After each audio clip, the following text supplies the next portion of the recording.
സംസ്ഥാനത്ത് ഇന്ന് മുതൽ കനത്ത മഴയ്ക്ക് സാധ്യത.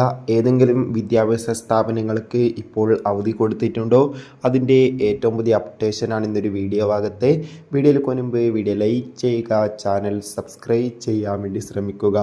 അങ്ങനെ വീണ്ടും ഇതാ കേരളത്തിൽ മഴ ശക്തമാകുകയാണ്. ഇന്നലെ കൂടി തന്നെ കേരളത്തിലെ വിവിധ ജില്ലകളിൽ മഴ ലഭിച്ചിട്ടുണ്ടായിരുന്നു. കണ്ണൂർ, കാസർഗോഡ് ജില്ലകളിലൊക്കെ അതിശക്തമായ മഴയായിരുന്നു ഇന്നലെ ഞായറാഴ്ച ദിവസം വന്നത്.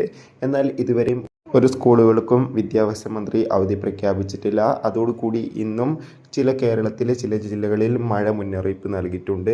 തിരുവനന്തപുരം, കൊല്ലം, പാലക്കാട് ജില്ലകളിൽ ഇപ്പോഴും ഗ്രീൻ അലർട്ടാണ്. മറ്റു ജില്ലകളിൽ യെല്ലോ, ഓറഞ്ച് അലർട്ടാണ് നിലവിലുള്ളത്. എന്നാൽ മഴയുടെ ശക്തി കൂടിയാൽ ഓറഞ്ച്, റെഡ് അലർട്ട് എന്നിവയൊക്കെ ആകും. അതോടുകൂടി തന്നെ മഴ ശക്തമാകുകയാണെങ്കിൽ മിക്ക സ്കൂളുകൾക്കും അവധി കിട്ടാനുള്ള സാധ്യതയും കാണുന്നുണ്ട്.